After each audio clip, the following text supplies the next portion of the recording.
Mardinliyim. 45 yıldan beridir Mardin merkezde ikamet ediyoruz. Kendimizi bildik bileli bu mesleğin içerisindeyiz. Babadan kalma bir mesleğimiz bu. Babam 68 yılında bu mesleğe merak sardı. Hani burada kurs veya öğretebilecek pek kimse bulunmadığından Adana'da bu işle iştigal eden ustalardan bir dönem ders alır gibi pratikler yaparak daha sonra iş yeri açtı. İlk iş yeri ilçemize 1900 dediğine göre 68-70 yıllarında Savur ilçemizdeydi. Daha sonra bir 10 yıllık musayibin süreci oldu. 80'den sonra buraya yerleştirdikten sonra kendisi 2018'e kadar mesleği icra etti. 2018'de maalesef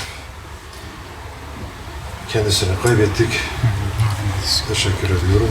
Ondan sonraki süreçte çocukluğumuzdan beri bu işi yanında, yani ben okula gitmeden 5 yaşından beri yanında oturup kalkıyordum. İş el altında istemiş olduğu pratik şeyler, pratik malzemelerle uğraşıyordum.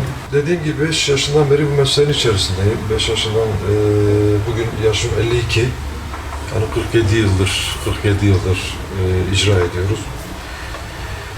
Tabii bu 47 yıl içerisinde nasıl bir değişim, dönüşümler oldu?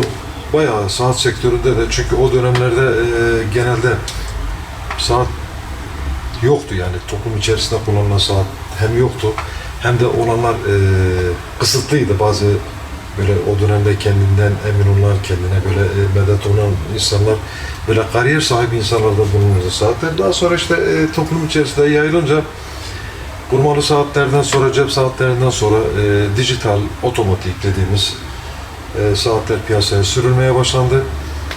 Onun akabinde sektör biraz 2000 yılından sonra biraz Çin'in saat kalitesini indirmesinden sonra, saat kalitesini düşürmesinden sonra biraz mesleğimiz de gerçekten darbe aldı.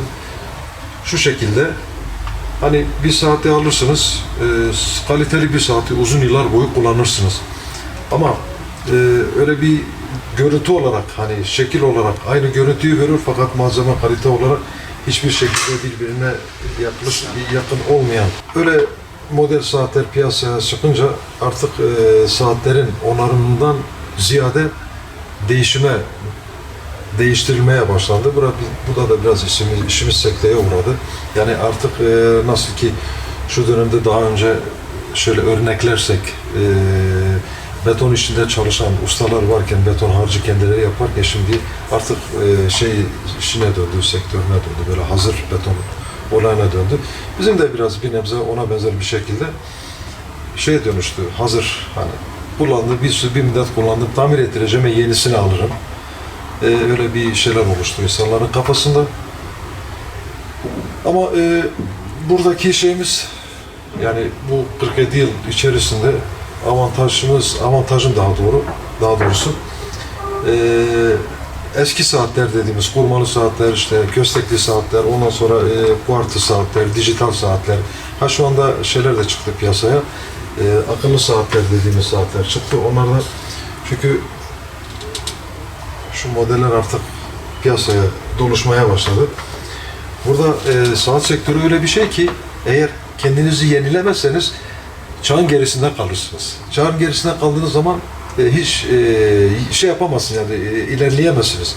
Hani dedim ya, kurmalı saatlerden kastım şu, o dönemler öyleydi. Sonra işte otomatik saatler piyasaya çıkınca sektör ona dönüştü. Şimdi orada herhangi bir eğitim, herhangi bir şey verecek bir kurum, kuruluş da olmadığı için bu sadece direktmen kendi pratiğiniz, kendi beceriniz ve mantığınızı kullanarak bu işe bir çözüm üretmeye çalışırsınız.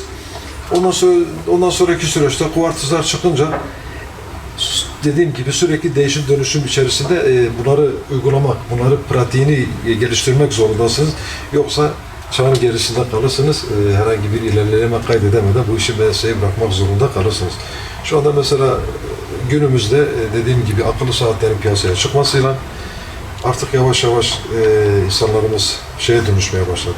Kuartız saatler olsun, otomatik saatler olsun. Zaten kurmalı saatler artık nispeten biraz insanlarımız eski olduğu için biraz hani tarihi yaşamak istiyorlar.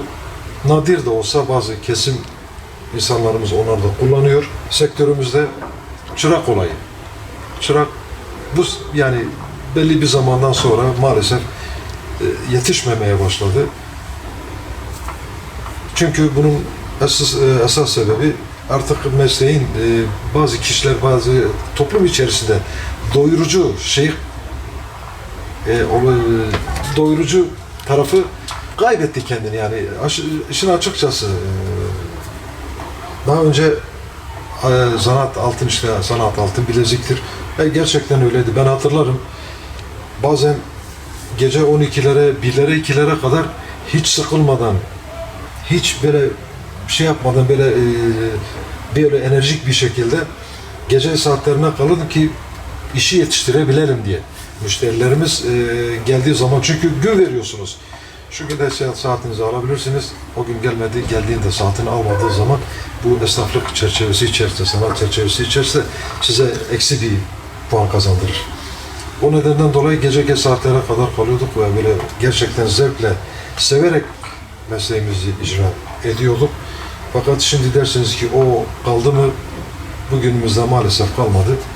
Artık yani biz de küçüklüğümüzden beri bu mesleğin içinde olduğumuz için bu saatten sonra bir hani ticaret yaparım dersek ona da kafamız basmaz. Başka bir mesleğe yönelirsek ona da kafamız basmaz.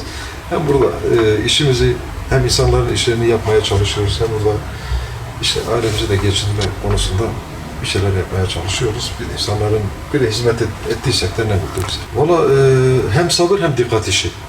Şimdi şöyle bakarsanız önünde bir tane saat var. Bunların hepsi küçük küçük. Hepsi de küçük küçük parçalar. Yani şöyle elle tutamıyoruz zaten. Aparatlarla, el malzemeleriyle beraber.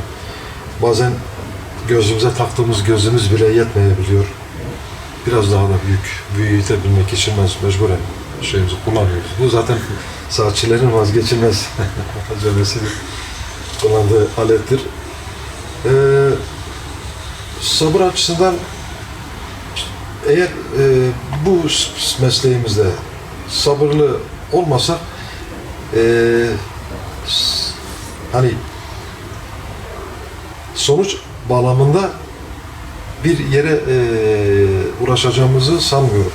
Çünkü mutlaka saatte bir arıza olmuşsa onun sebebi bir yerde vardır. Onu bazen mesela şöyle bir durumlar söz konusu olur. Müşteri geldiği zaman benim saatimin şu şeyi bozuktur der. Ben yani oradan problemin nereden olduğunu biliyorum yani. Ona hemen kanat getiriyorum nereden kaynaklandığını. Bazıları ise hani hiç oluşmamış yerlerde ki karşılaşmadığımız bu sefer onu incelemek, onu bulabilmek için bayağı hem zamanımızı alıyor hem de sabrımızı zorluyor. Ama sabırlı mıyız? Sabırlıyız. Sabırlı olmak zorundayız. Bu işi icra ediyorsak mecbur sabırlı olmak zorundayız. Bazen müşterilerimiz de bazen geliyorlar mesela acil bir şekilde ben gitmem gerekiyor. Tamam bir 5 dakika oturun veya şöyle bir 10 dakika bir müsaade edersen arabam dışarıda, bir şeyim dışarıda, park yerim uygun değil. Bazen böyle sıkıntılarla da karşılaşırız ama o da çok önemli değil yani. Yapabildiğim kadarıyla. Yani götürebildiğim yere kadar sabrımın bile hani göz olayı bizim meslekte önemli olan faktörlerden en önemlisi göz olayı. Gidebildiği kadar götüreceğim. Babam rahmetli son demine kadar da yani düşünün ki akşam tezgahını bıraktı eve geldi. Ondan sonra bir hastalık geçirdi, damar tıkanıklığı falan, felç falan geçirdi. Ondan sonra bir daha gelemedi zaten. gidebildiği yere kadar. Evet, şu anda mesela piyasamızda gerçekten çok model, kalite saatler piyasaya verilmiş, yapılmış. Yani ne kadar ucuza kaçarsanız o kadar kalitesiz bir ürüne sahip olursunuz. Kalite her zaman yerindedir. Kalite her zaman iyidir.